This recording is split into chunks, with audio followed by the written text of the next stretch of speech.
I listened to almost the entire Will Smith biography this weekend. Dude, it's wild. The threads of Will Smith's life just keep coming undone. But I was almost as shocked as Shane Gillis here, realizing where Will Smith's true masculine insecurity actually comes from. Dude, it's insane. He was like, he had a mansion. He got cuckolded early on in life as well. When I was 15 years old, my first girlfriend cheated on me. But I still think there's some bitter truths we can salvage from the train wreck of Will Smith's life.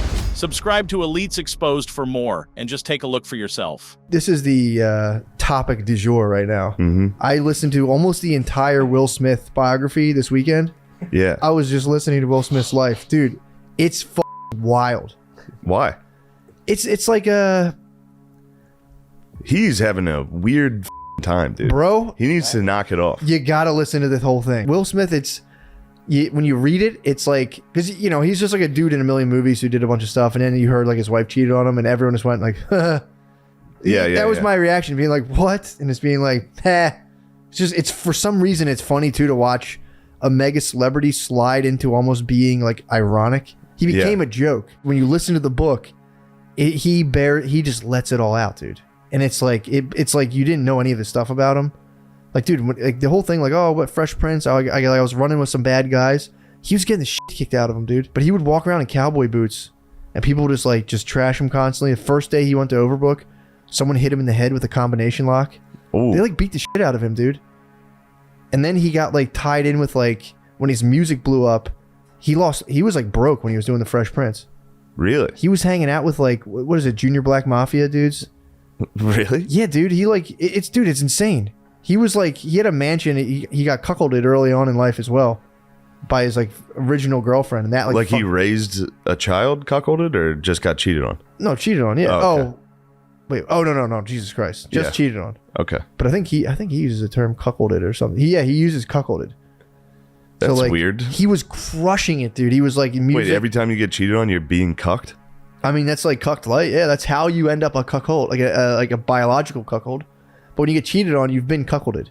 He was like, in my young cuckolded mind. He said some kind of phrasing like that. Yeah. And for anyone wondering why a star like Will Smith would crumble before our very eyes in a few short years, that should answer all the questions. Because trust me, this entire facade that Will Smith had built of his performative masculinity had to have come from a very deep trauma and insecurity in his early life. And you'd be surprised at how he's laid it all bare several times, including in his book where he wrote, "I've always thought of myself as a coward. Most of my memories of my childhood involve me being afraid in some way. Afraid of other kids, afraid of being hurt or embarrassed, afraid of being seen as weak." What you have come to understand as Will Smith, the alien annihilating MC, the bigger-than-life movie star, is largely a construction, a carefully crafted and honed character, designed to protect myself, to hide myself from the world, to hide the coward. And Will himself has spoken about how two events in his life created a void of masculine self-respect that he's basically been trying to fill ever since. As he writes in his own book, first was a night in his childhood when he failed to protect his mother from being physically assaulted by his father. And then later in life, the remnants of his masculine self-image broke after being cheated on by his first girlfriend at age 15. I live in complete terror.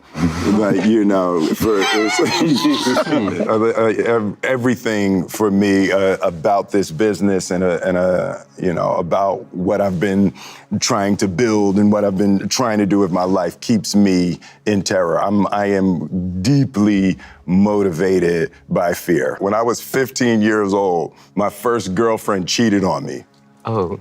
And I remember making a decision that nobody would ever cheat on me again. And the way I was going to do that is by being the biggest actor on earth. Huh. Right? So there's been this weird psychology that I've always felt like if my movies are number one, my life is going to work out great. I think you need to say clearly what happened.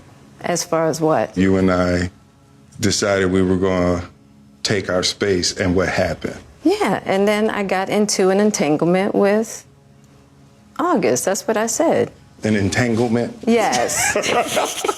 Yes. A relationship? Yes, it was a relationship. Absolutely. And that's a pattern I've noticed in a lot of successful people, especially if they're overly obsessive about their craft. For someone like Will Smith, the superstar image, the cameras in his face, and the adoration of the fans created an image that absolutely must not crack. Because if it did, it would rip the floor from underneath Will Smith's entire self-identity and self-respect, and perhaps even his very idea of manhood itself. Except you can't convince me that this cascading collapse of Will Smith's entire life and career isn't basically his own doing. His pattern of trying to overcompensate for his lack of masculine self-respect has come out not just when he slapped a fellow comedian on stage for a mild joke, but also when he sat there nodding in front of a woman that cheated on him. And in trying to fix his personal life with career success, he ended up losing both. Because I see him now and it's just a sad sight to see this almost 60-year-old man trying to relive that 90s rap fame, completely oblivious to how corny he looks and how much of a punching bag he's become for comedians the world over. It's cringy.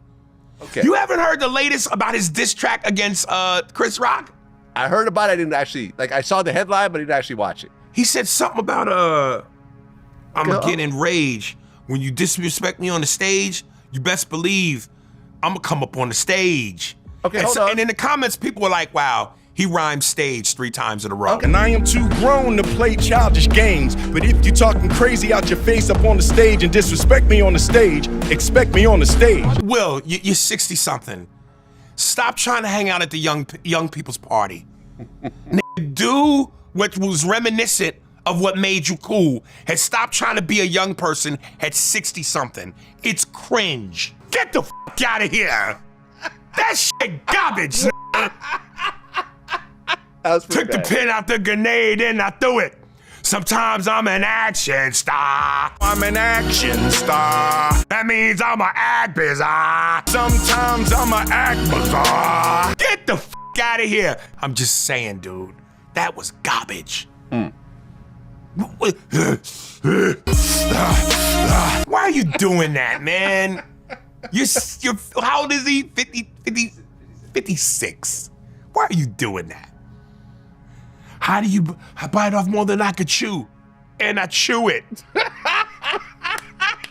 Because frankly, I think every attempt Will Smith is making to salvage his reputation just keeps digging him further down a pit of public ridicule. Because when Will Smith tried to launch somewhat of a passion project of his with the movie After Earth, it wasn't just a shot at legacy. It was an attempt to create a lasting franchise that he could pass on to his son Jaden, and perhaps feel like the father figure he so wanted to be seen as. Except the movie absolutely bombed at the box office, barely breaking even financially, and getting abysmal reviews all around. And both Jaden and Will Smith faced an avalanche of ridicule they had never seen before. The weirdest part is when, because there was a whole thing of like, within the acting realm, like he's at a party basically, and it's like, damn, Jamie Foxx must have felt like a loser in front of Will Smith. And it goes into a lot of that kind of psychology. How it's like, there's actors and there's superstars. Yeah. You could been in like all these movies, and you're just like, yeah, guy's kind of a nobody.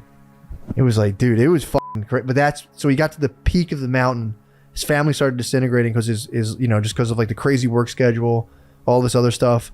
So he was like, all right, his Willow got in to whip my hair back and forth. She quit halfway through tour. She was like, all right, I'm done. He was like, yeah, what the fuck? No, you can't be done. But she quit. And then Jaden wanted to be in a movie. So he was like, I'm going to heal my family. We're going to do a movie together. And it was After Earth. And it flopped. And then he had to sit there and watch everyone tear his son apart. This guy's a hack, loser. And well, if that makes you feel sorry for Will Smith, perhaps for a moment it should. To me, it's almost like Will Smith's life and career is a cautionary tale on how not to handle fame, and how delaying being a man when you need to be just adds to that debt of masculinity later in your life. But if you want to know what true evil looks like, watch what 50 Cent revealed about Sean Diddy's chokehold on the music industry, and subscribe to Elites Exposed for more.